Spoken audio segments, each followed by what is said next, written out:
5 days after the sacred vows were exchanged, their world violently imploded. The dream that had been so meticulously built collapsed, revealing a profound and calculated betrayal she absolutely never saw coming.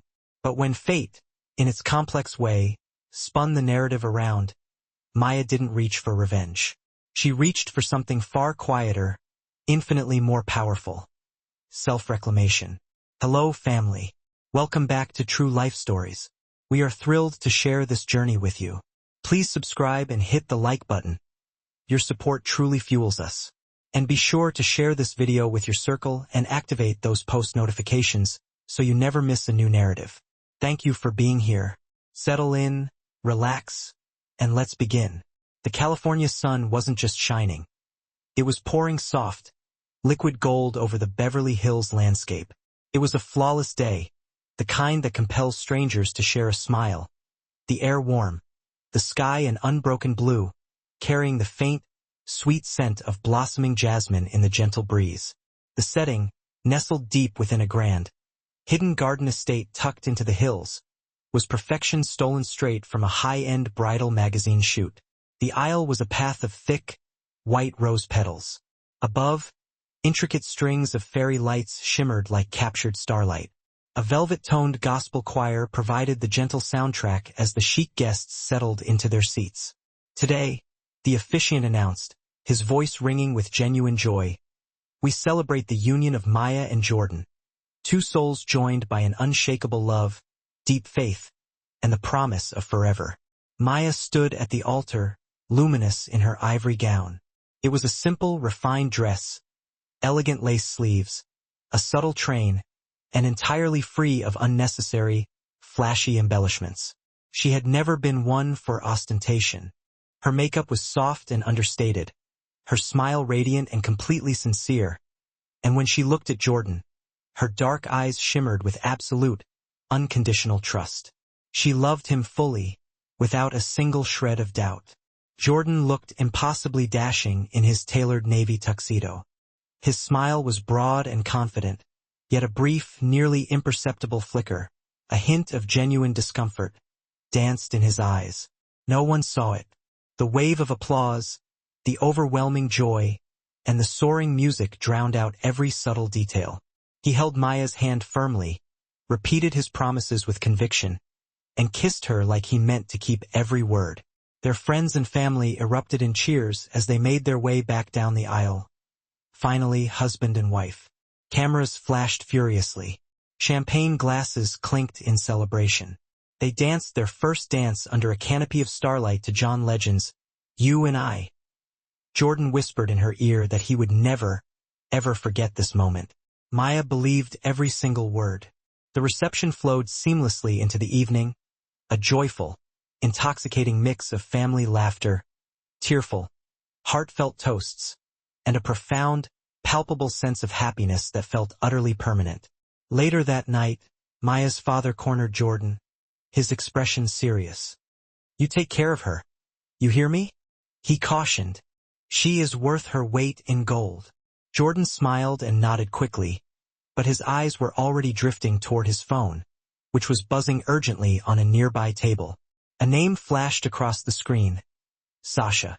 By the 5th night of their marriage, the luxury honeymoon suite in downtown LA was oppressively quiet. A tense, suffocating quiet. Maya had prepared dinner, Jordan's favorite baked salmon and creamy garlic mashed potatoes. A simple but loving gesture. She had lit tall, vanilla-scented candles and donned the silk robe, saved only for sacred nights. But Jordan barely touched his plate. He sat on the edge of the bed, his back stubbornly turned toward her, radiating anxiety. Maya approached carefully, her voice laced with tentative, cautious softness. "Is everything okay, baby?" He exhaled, a long, weighted sound, before finally turning to face her. "Maya, there's something I have to tell you." Her heart immediately accelerated, a frantic drum against her ribs. She sat down beside him. I can't do this," he managed finally. "Can't do what? What do you mean you can't do this? What are you talking about?" Her voice shattered, brittle and high. I married you trying to convince myself I was making the right choice. But I can't. I'm in love with someone else.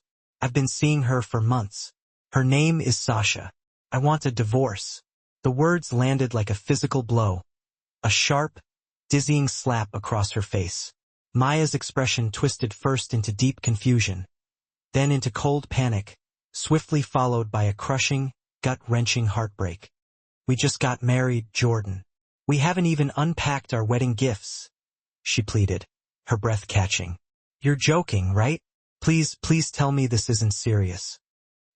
He looked down at the carpet, unable to meet her gaze. "Please don't do this to me," she whispered, now trembling violently. "You're going to leave me after 5 days? I gave you everything, Jordan. I trusted you completely." Tears streamed down her cheeks as she sank to her knees on the carpet, clutching desperately at his hands. "You can't just walk out. Everyone was at our wedding, my family, our friends. I will be humiliated. Please." But Jordan had already stood up. "I'm sorry, Maya. I made a mistake. I truly thought I could love you the way you deserve. But I can't fake it anymore. I love Sasha. She is everything I want." He left that night, just like that. The next morning, her pristine wedding gown still hung, undisturbed, on the closet door. Her bouquet, already wilting tragically, lay forgotten on the vanity. Her phone buzzed relentlessly. Messages from friends offering congratulations, sending joyous photos from the ceremony.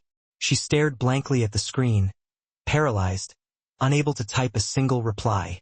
There would be no honeymoon, no thank you notes, no moving into their planned life together. Just deafening silence, profound shame, and the hollow echo of 5 days that felt like a lifetime. The valet barely had time to open the door before Jordan stepped out of the sleek black Range Rover, adjusting the cuff of his crisp white shirt. Sasha was already walking ahead of him, her expensive heels clicking sharply against the polished marble floor of the penthouse lobby in Westwood.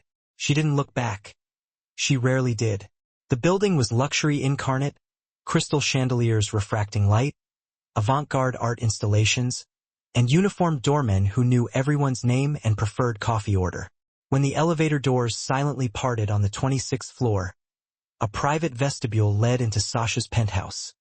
Sleek, glass-walled, and radiating cold, effortless wealth. Every surface gleamed. Every scent was high-end designer. Jordan had been living there only 3 days, but already, Sasha's orbit had completely absorbed him. "Shoes off," she commanded, not turning, dropping her designer tote onto a marble counter. "I just had the floors polished." He complied instantly. The man who had stood proudly at an altar 5 days ago now nervously slipped out of his expensive sneakers, feeling scolded like a schoolboy. She poured herself a generous glass of white wine, not offering him one. "So," she said, turning to face him, a challenge in her voice. "Did you tell her?" Jordan hesitated, rubbing the back of his neck anxiously. "Yeah, I did." "And?" she prompted. "She cried. Begged me not to do it. Said it would ruin her." Sasha raised one perfectly sculpted brow, a silent interrogation. "So," Jordan continued, trying to shrug off the severity of the moment. "So I left. I couldn't keep pretending. You're the one I want." Sasha smirked. "Of course I am." They had met months earlier at a high-profile networking event in Santa Monica. Jordan was supposed to be Maya's date, but she'd had a work emergency, so he attended alone. Sasha was the kind of woman who never had to ask for attention. It gravitated toward her naturally.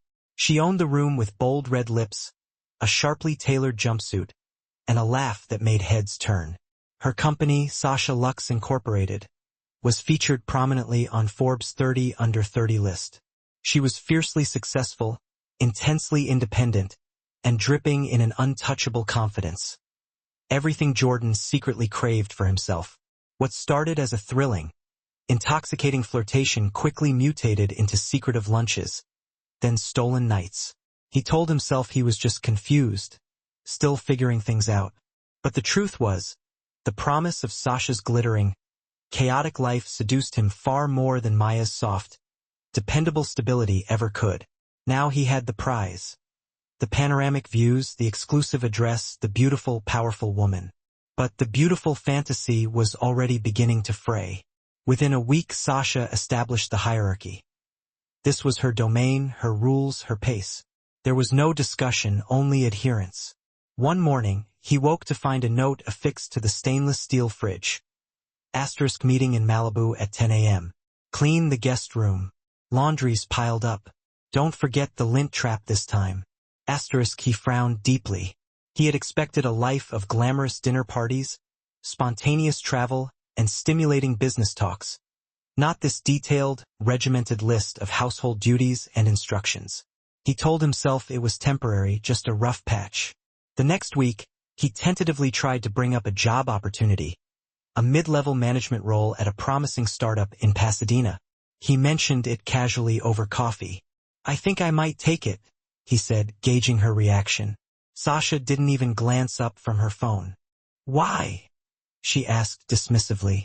So I can work, provide, be productive.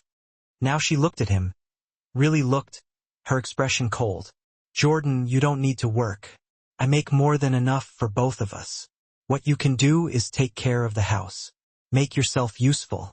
My assistant will send you a detailed list. Cool? It was a command, not a question.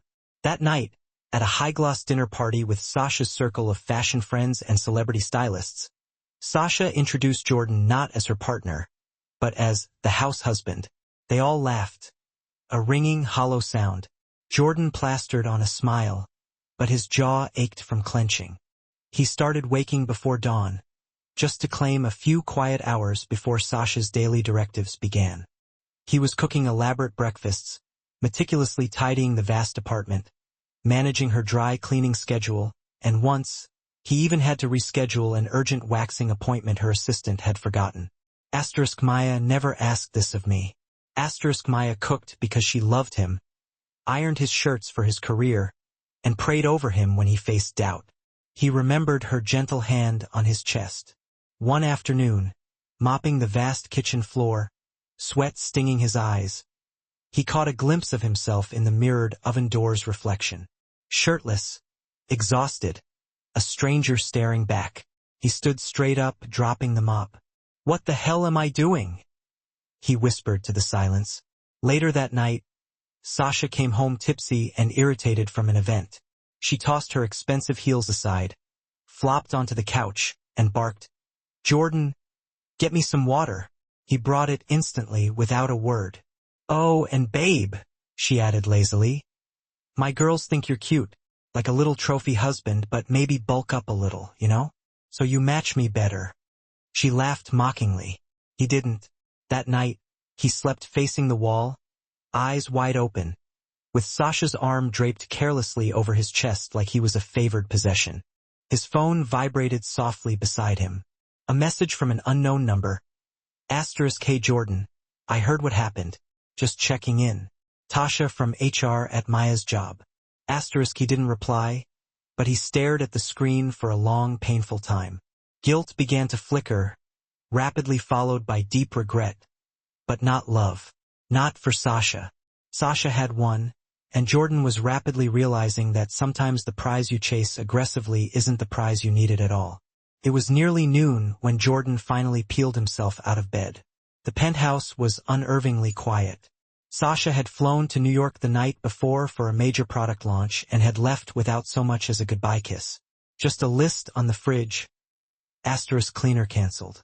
Guest suite needs to be impeccable before I'm back Friday. Don't forget the hibiscus tea, the loose leaf kind. Text me pics if you're unsure of the correct medium skin tone nail polish. Asterisk Jordan stood in the middle of the open-plan kitchen, shirtless, phone in hand, staring blankly at the note. It wasn't just the words. It was the handwriting, sharp, precise, and utterly impersonal, like everything about her lately. He dropped the phone onto the counter and reached for the kettle. The pervasive silence was beginning to feel hostile and oppressive. No laughter, no music, no familiar scent of pancakes or Maya's shea butter lotion in the air. Just endless, cold, stylish space that was increasingly suffocating him. The bright sunlight flooding the floor-to-ceiling windows now felt less like a blessing and more like a cruel spotlight. Jordan sipped his coffee, black and bitter, sitting alone at the Marble Island counter. He scrolled through social media mindlessly, a blur of brunch selfies, influencer reels, and sponsored ads. Then he paused. Maya. She had posted for the first time in months. A simple photo, her standing in front of a modern glass office building, wearing a sharp navy blue blazer and black heels, holding a certificate with a gold trim. Her caption read, *promoted. God is faithful. She was glowing, not in a fake, filtered way, but in the quiet, undeniable way that only deep-seated peace can give a person. Her smile was wide, her posture upright, her spirit untouchable. Jordan stared at the post for a long time. Then he put his phone face down and rubbed his hands over his face, scrubbing away the exhaustion. Later that evening, Sasha FaceTimed him from her luxurious hotel suite in Manhattan. She looked stunning, full makeup, designer robe, a flute of champagne in hand. Her assistant buzzed frantically in the background, sorting through wardrobe racks. "Did you steam my green jumpsuit like I told you?" she asked immediately, bypassing any greeting. "Yeah, I did. And the guest suite's already done," he replied. "Good." She sipped her champagne. "And did you check my deliveries? I had a custom necklace coming in from London." "It's in your closet," he said, his tone flat, devoid of emotion. Sasha squinted at the screen. "Are you okay? You look tired." "I've been running errands since 10. She shrugged dismissively. "Well, you're not exactly curing cancer, Jordan. You live in a penthouse rent-free. Maybe try smiling once in a while. You've got it good." And with that, she hung up without a farewell. The next few days blurred into a silent routine of resentment. Laundry, specialized grocery runs, tidying Sasha's absurd collection of designer bags, coordinating appointments, and managing the house staff when she was out of town. One night, as he was folding towels in the laundry room, he overheard something that fundamentally changed everything. Sasha was on the balcony chatting with two of her closest friends during a small cocktail hour she hosted without inviting Jordan. He stayed relegated to the guest room most of the evening, feeling like an afterthought. Through the open sliding door, their voices drifted in clearly. "Girl, I still can't believe you actually snatched him from his wife." One of them laughed. "Snatched?" Sasha replied, sounding highly amused. "Please, that man volunteered. He was bored rigid in his little basic life. I gave him the upgrade." More laughter. "So, like, is he your boyfriend or your assistant?" "My house elf," Sasha said with a cold smirk. "He does what I say and he does it well." Renewed laughter. "I mean, it's cute. Like a charity case with abs." Jordan froze, the freshly folded towel slipping from his grasp. He had heard every single word. That night, after the guests left and the penthouse fell silent again, Jordan sat on the edge of the bed, staring at his reflection in the mirrored closet door. The man staring back wasn't confident. He wasn't happy. He wasn't even sure who he was anymore. He had destroyed a marriage, humiliated a woman who loved him unconditionally. For this, he remembered how Maya used to pray over him at night, her hand resting gently on his chest as they lay in bed. She believed in him before anyone else did. She never mocked him. She never asked for anything but love and respect. And he had thrown it all away like garbage. His phone buzzed softly. A new message. *Sasha, tomorrow. Need you to pick up my dry cleaning and call the dog spa. Bentley's overdue for grooming. Nail polish, medium skin tone. He didn't respond. He stood, walked to the window, and stared out over the sparkling LA skyline. The lights glowed like promises he once believed in. But now, all he could feel was emptiness and the immense, unbearable weight of choices that could not be undone. The apartment smelled of lavender and lemon now.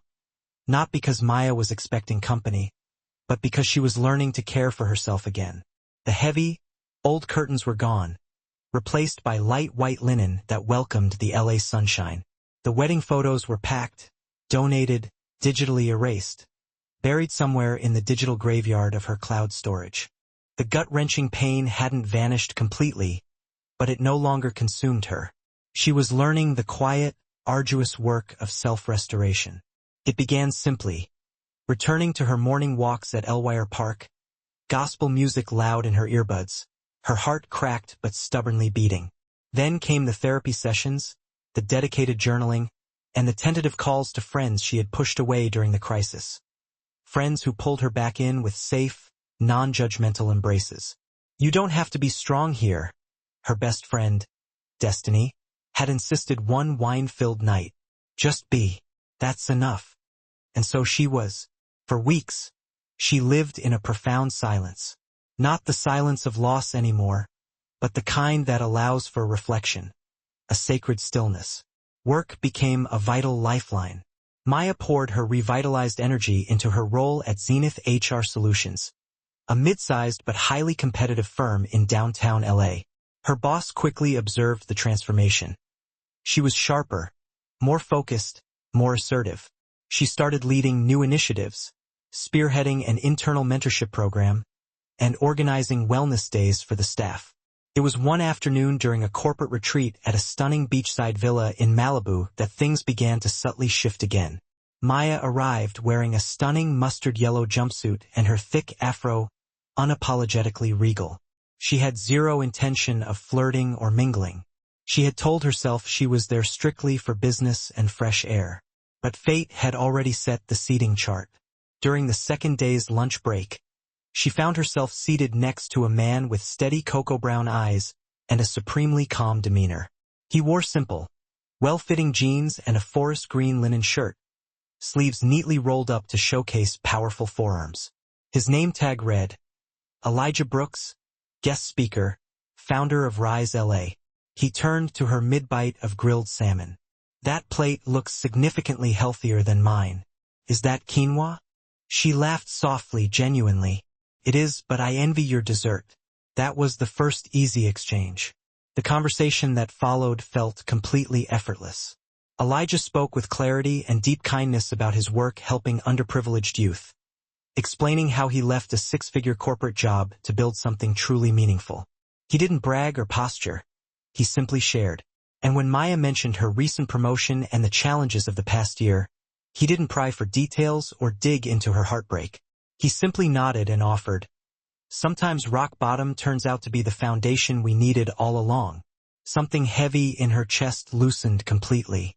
Over the next few weeks, their connection deepened organically.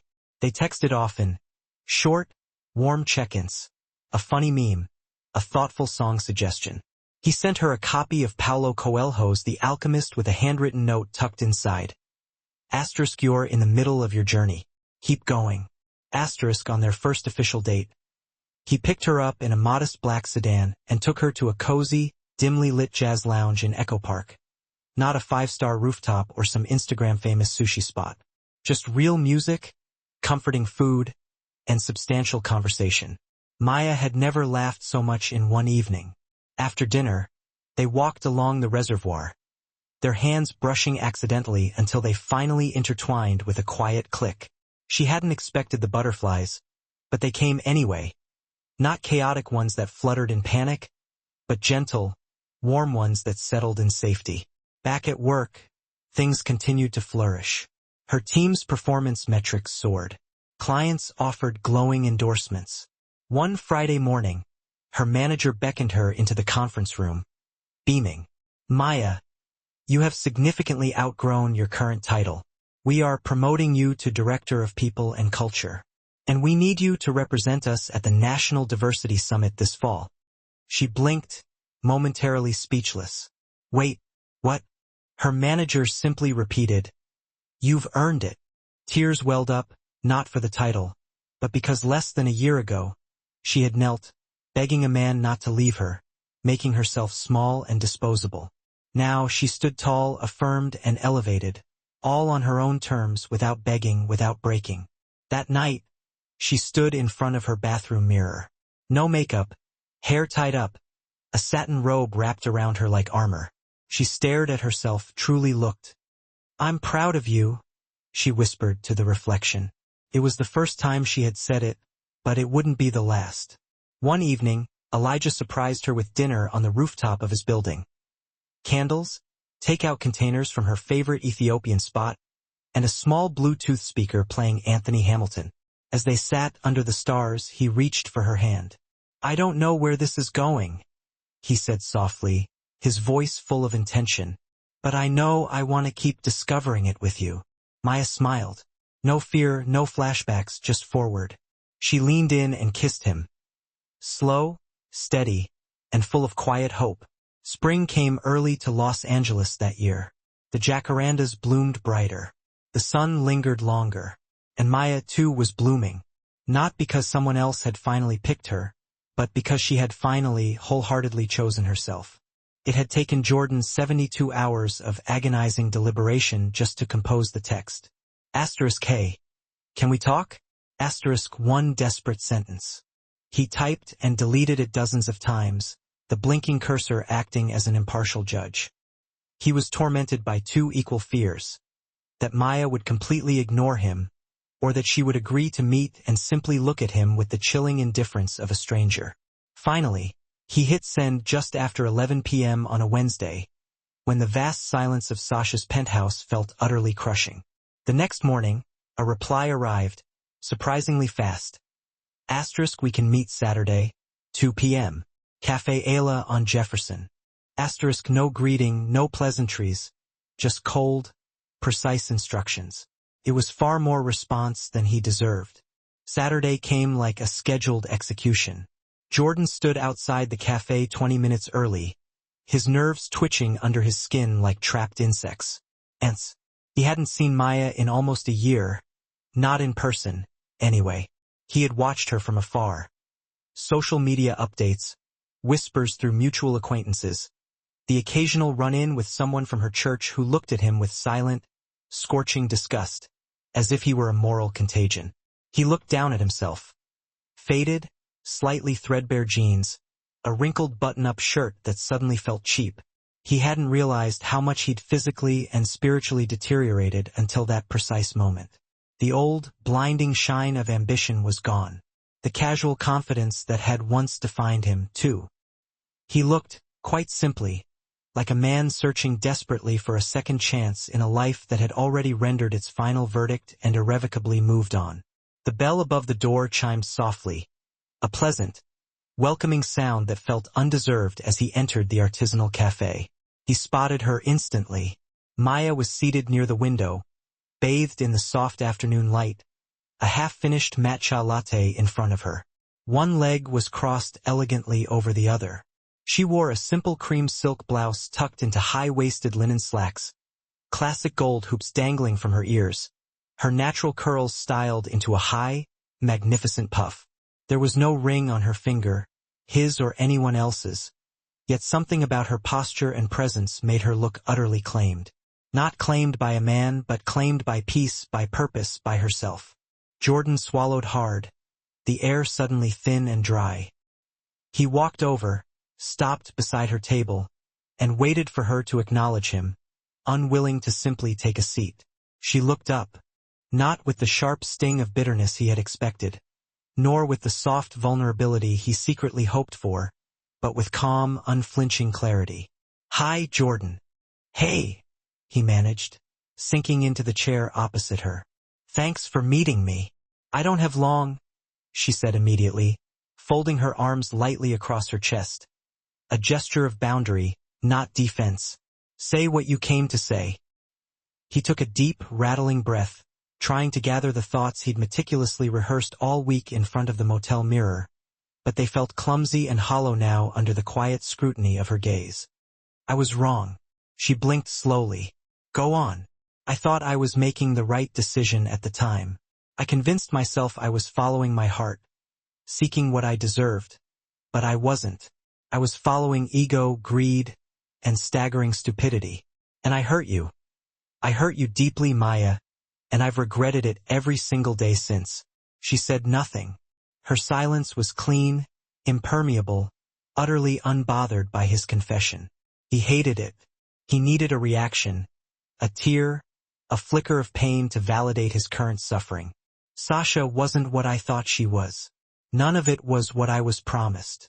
I was chasing something shiny and disposable, thinking it made me better, but it was just empty. And the way she treated me, Maya held up a hand. It was a small, decisive movement that silenced him instantly, cutting him off mid-sentence. Jordan, you don't need to tell me what happened with her. That's your story, not mine. Her voice wasn't cold, but it was firm, definitive, like a teacher setting the non-negotiable tone of the room. Jordan leaned forward slightly, desperate. Maya, I miss you. I miss us. I miss the genuine life we had. And I know I have absolutely no right to ask this, but if there's even the smallest chance, a fractional sliver, that we could start again, I swear I'd do anything to make it right. Anything. She looked at him long and hard, allowing the silence to stretch until it was almost painful. Then, slowly, she picked up her cup, took a measured sip of the matcha, and set it down. When you left me, she began, her voice low and steady, I begged you not to go. I didn't just beg because I loved you. I begged because I didn't want to face the shame of being discarded. I genuinely thought your love validated me, that I wasn't complete without your approval. He opened his mouth to protest, but she held up a finger again, stopping him. But what you did, the clinical way you left, the cruel things you said, that broke something essential in me. And for a while I thought I'd never recover from the fracture. I thought I wasn't enough. Jordan's head dropped in genuine shame. You were always enough, Maya. You were everything. Maybe, she conceded softly, but now I know it for myself. And I don't need your apology or your validation, or your presence to confirm it. A heavy, thick pause settled between them, dense with finality. You've apologized, Jordan, and I accept it. Hope, thin and desperate, flickered across his face. But we are not getting back together, she added gently, confirming his immediate ruin. That chapter closed the day you walked out the door. And the woman who was begging you not to leave? She doesn't live here anymore. Jordan's mouth parted slightly. He had rehearsed this meeting in countless scenarios, all featuring tears, a dramatic confrontation, a slow, grudging forgiveness, maybe even a tentative hug. But not this composed, whole woman who had nothing left to prove to him. Is there someone else? He asked quietly, the question tasting like ash. She smiled. Yes. And that smile, soft, certain, completely at peace, did more damage than any shouted accusation or theatrical display of bitterness could have. It was the smile of victory he hadn't won. I truly wish you well, Jordan. Truly. She stood, reaching for her elegant leather purse. But you and I, we are done. She walked out of the cafe, passing the counter without a glance back. Jordan sat in stunned silence, his hands wrapped tightly around a coffee he'd never ordered, his heart heavy with the crushing reality he had once laughed off. Some mistakes, he finally understood, do not come with second chances. He didn't cry. He just stared out the window where Maya had disappeared, watching the traffic flow by, and for the first time in his life, he knew precisely what it felt like to be completely, irreversibly left behind. The air in the penthouse had changed dramatically. It was colder now, not in temperature. The central heat still hissed softly through the expensive vents, but in feeling. It was the kind of sharp chill that came from being utterly unwelcome in a space you once believed was undeniably yours. Jordan stood in the hallway, his old, scuffed suitcase in hand, watching as Sasha roughly shoved designer clothes into a matching set of pink luggage, her phone tucked effortlessly between her ear and shoulder, barking instructions to someone on the other end. No, I don't want him there. I told you I'm done. Just make sure the black car is outside by 7 sharp. I am not dragging this out. She snapped her phone shut, the sound echoing in the high ceilings, and turned to Jordan with a dramatic, bored sigh. You'll be out by tonight, right? He blinked, confusion warring with creeping dread. You're serious? Dead serious. I'm flying to Tulum tonight with Kale. Remember Kale? My ex who owns that artisanal tequila brand? He came back into town last week and well, she shrugged, adjusting a perfect gold cuff. Things happen. Better things, that is. Jordan stood frozen in the threshold of her room, which had briefly been their room, though he hadn't slept in that expensive bed in nearly a month. Sasha had long since started sleeping alone, locking the heavy mahogany door behind her. He had been relegated to the guest room, the couch, anywhere that ensured he wasn't within her immediate field of vision. "So that's it," he said slowly, the words heavy. "You're just kicking me out. After everything. You didn't actually think this was permanent, did you?" she said, raising one perfectly sculpted eyebrow with a cool smirk. "Jordan, honey, you served your purpose. You looked good on my arm for a while. You made some decent meals when the caterers canceled. But now you're boring. You're needy. You're always moping around like a sad, damp puppy. I don't do sad puppies." She zipped her bag, the sound aggressive, and wheeled it past him without a backward glance, the scent of expensive perfume trailing in her wake. "And don't break anything on your way out. I'm still charging the security deposit for that stain on the rug to your name." The front door slammed with a terrifying finality. And just like that, Jordan was utterly alone again, the silence of the massive apartment swallowing him whole. 2 hours later, he sat in the plastic chair in the lobby of a cheap, faded motel in mid-city, staring miserably at the stained, patterned carpeting as the weary receptionist ran his first card. Declined. He tried another, a minor credit card he'd forgotten he still possessed. Declined. The third finally went through, barely skimming the minimum deposit. He took the thin key card, muttered a hollow thank you, and walked down the echoing corridor to room 112. It smelled overwhelmingly of industrial bleach, stale cigarettes, and cheap air freshener trying desperately to mask both. The queen bed was stiff and unyielding, the TV remote was sticky to the touch, and the curtains didn't quite close. He sat on the very edge of the mattress, his hands lying uselessly in his lap, and laughed. Not from humor, but from sheer, horrified disbelief. This wasn't how the story was supposed to go. He was supposed to level up, to trade in plain old Maya for a luxury lifestyle with a woman who had everything: money, beauty, and unstoppable influence. But the math never added up. The cost of his betrayal had been astronomical, much higher than he'd anticipated. Now he had nothing. No job, no car, Sasha had taken the lease back.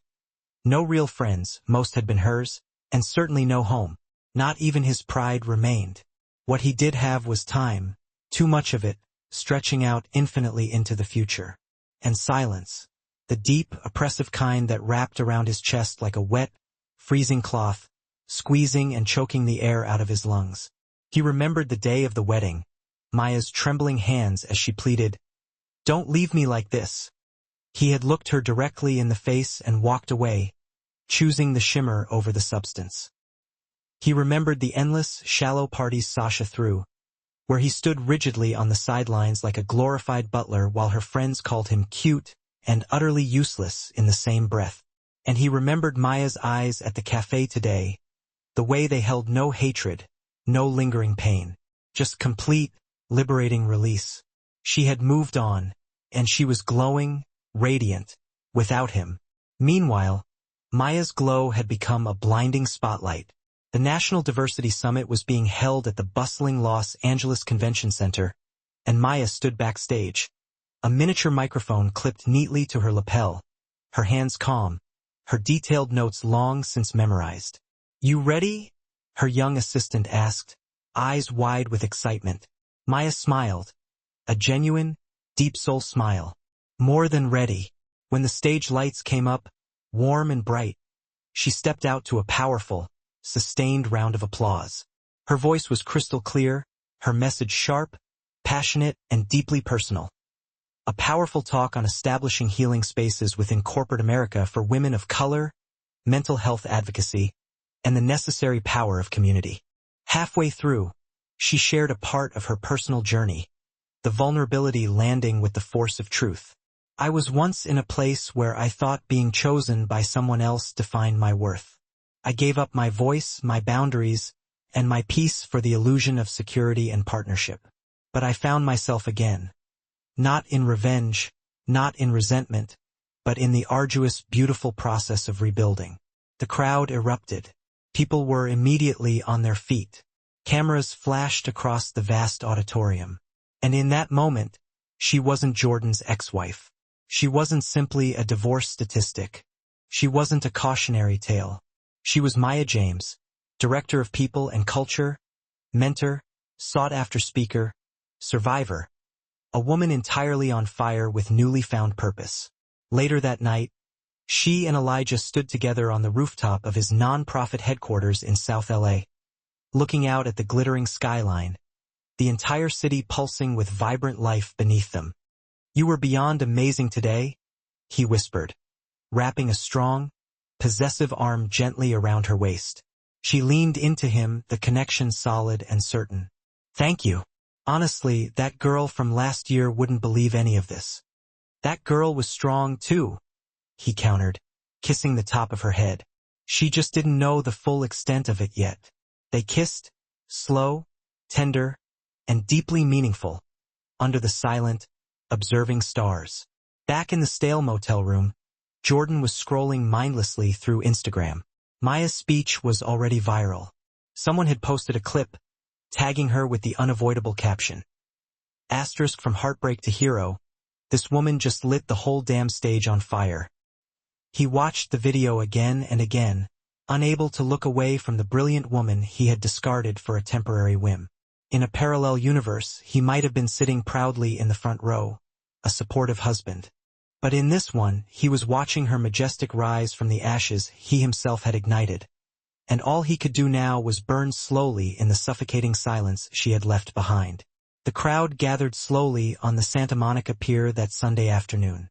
It was one of those perfect Los Angeles days.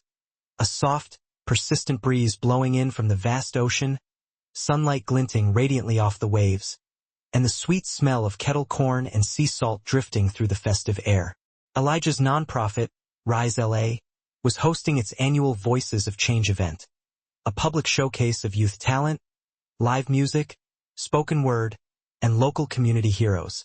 Elijah was on stage, microphone in hand, introducing the next act, a dynamic dance group from South Central.